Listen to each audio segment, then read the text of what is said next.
back to the Haney Biz Project with host Mark Haney.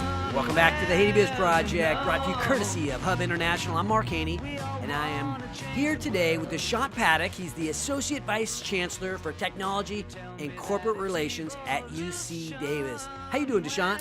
Good, thanks, Mark. Now, the title, it's kind of long. Who came up with that long title, and how? You know, I almost couldn't say all that in one sentence. It's a mouthful. Yeah, and you actually left out one word, Oh, I did. so you actually shortened it. Oh. So that's part of academia, long, opaque titles. I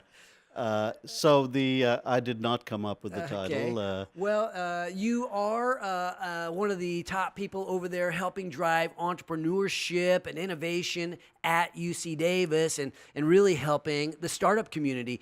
Can you give us an overview of what your job is over there? Sure. So my job really is to engage all the excellent research that takes place at UC Davis, cutting-edge research across all disciplines, divisions, departments, colleges, schools across the campus, with the infrastructure for commercialization of that research outside the university.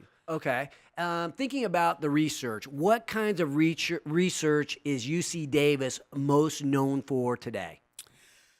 Well, good question. So I might answer that slightly differently in that one of the things that folks don't realize and recognize about UC Davis is that we are the only truly comprehensive research university in all of California. Okay. So while we are well known for our viticulture and enology research, in fact, the California wine industry and a lot of winemakers around the world wouldn't really be in existence were it not for UC Davis.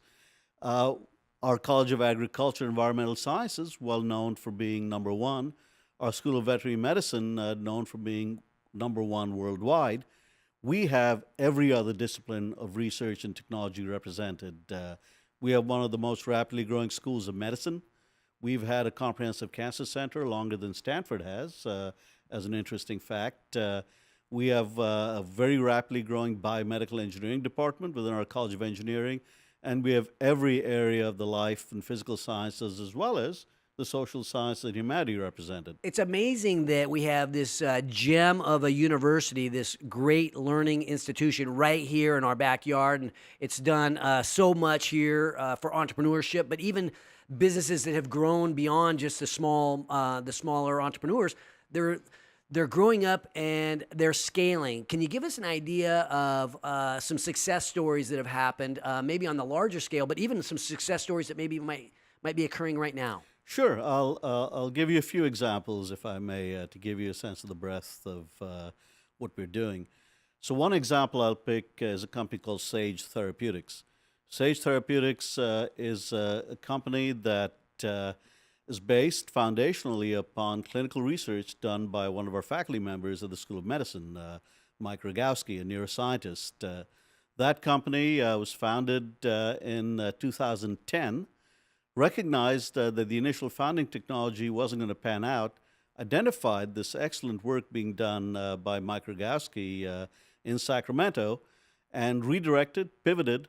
That company was able to, based on licenses we provided and put in place, go public in 2014 and is worth close to $7 billion market cap today. Wow. Where are they headquartered today? They're headquartered in Cambridge, Massachusetts. Okay. That made sense because their primary investors, the VC firm, was located there and they wanted the company to be close to where they are. But another example, a company that got its start in Davis, moved recently to West Sacramento, based again on research done by one of our faculty members in our Center for Regenerative Cures in Sacramento, just had received FDA clearance for a medical device that is going to change the way spinal injuries are treated. This company is called Molecular Matrix. Okay. Just had an interesting press release on the clearance just a couple of days ago. Amazing stuff. And I've had a number of guests on the show who have come through UC Davis. Each of them look a little bit different, right? They're all over the board in terms of what industry they're in. They're all innovative. They're all technology, but it's different industries. I'm wondering how it starts. So you're in the classroom, you're a student and you're becoming interested. Maybe there's a team, and then there's a faculty member that has this engagement. Walk me through the process, if there is something typical, about how the students and the faculty work together to create, to commercialize something. Sure. And I'll try to keep it simple because it's slightly different if you're an undergraduate student or a graduate student. A lot of our startups, the majority of them, are really enabled by graduate research and by faculty members working closely together. Okay. So our faculty members really are the knowledge leaders, the thought leaders, the innovators that create the environment for our students to innovate within their spheres. So They bring out their imagination, if you will. Exactly. Yeah. They inspire them to be their creative best. Were it not for that combination of our students and faculty working effectively together, most of this would not happen. So what we do is, in a nutshell, is really enable that entrepreneurial bent to take effect in the most robust way so that these startups can be successful. We do that for the most part through a program that I launched in mid-2013 called Venture Catalyst.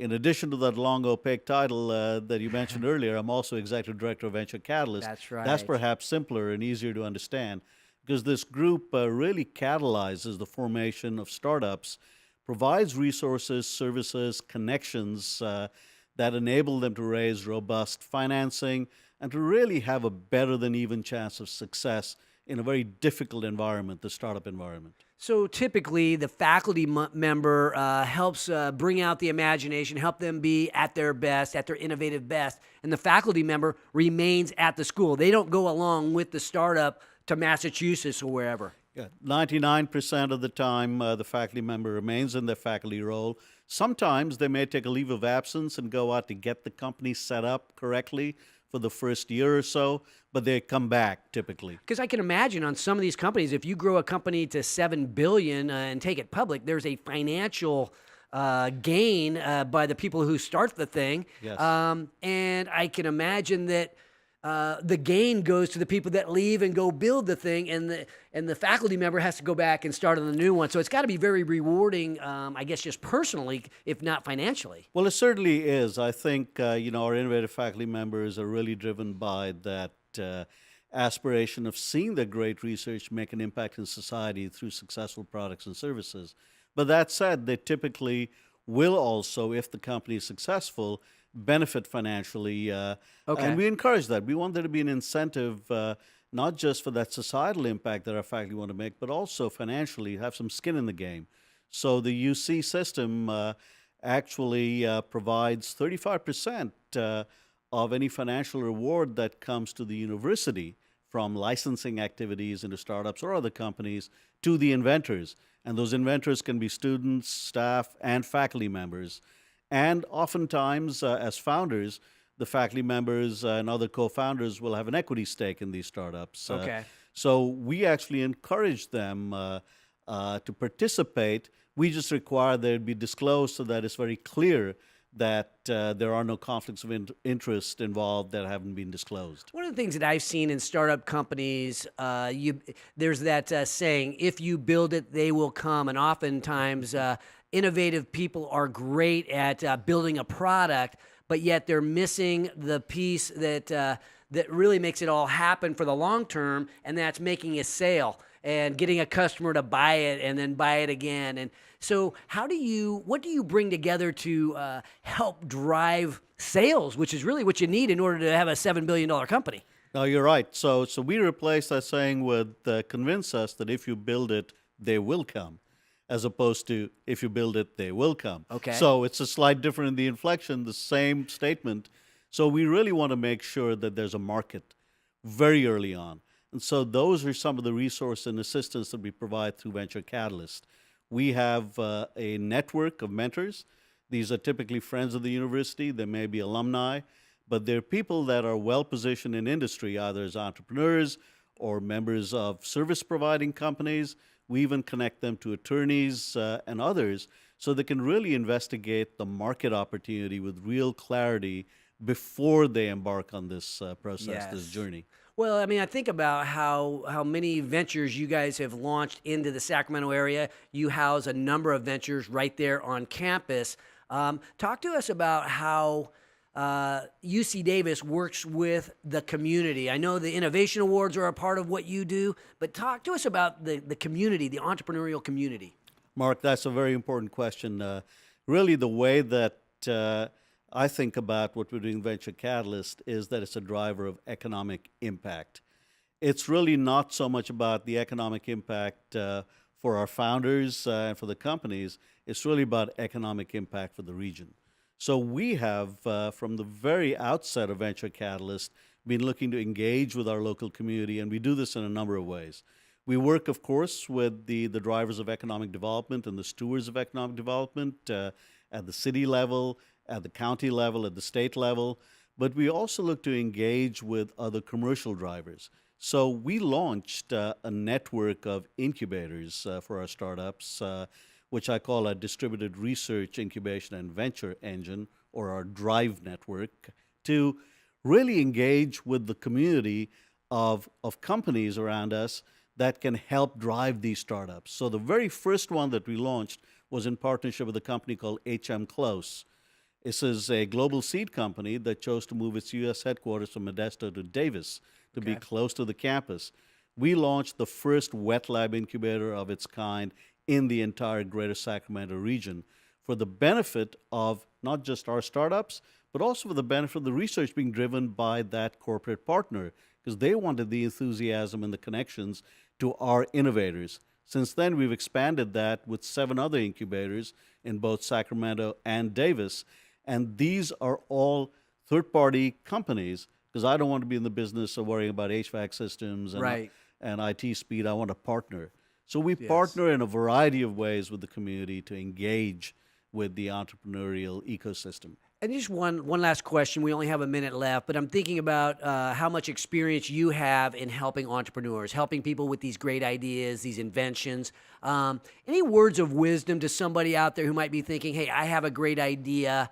I just need to know how to take that. I know it's not going to be easy, but just some words of wisdom. Sure. I think the first most important one, maybe it's a little mundane and not as inspirational, but again, it's make sure that if you build it, the market will be there and they will come. So understand what the unmet need is that your product, your service will fill. And then you get that right, just go with your inspiration, go with your gut, go with getting the best team around you, and you'll do it. Dushyant Pathak, UC Davis, I want to thank you for coming on the show today, sharing your words of encouragement, inspiration, and thank you for all that you and UC Davis does for our community. When we come back, I'm going to be bringing up my friend, Mr. Todd Ballenbach, G&T Solutions. He's going to share his story of entrepreneurship, building an innovative company right here in Sacramento. Join the revolution at haneybiz.com, courtesy of the Entrepreneurs Organization of Sacramento and law firm Greenberg Traurig. This is the Haney Biz Project.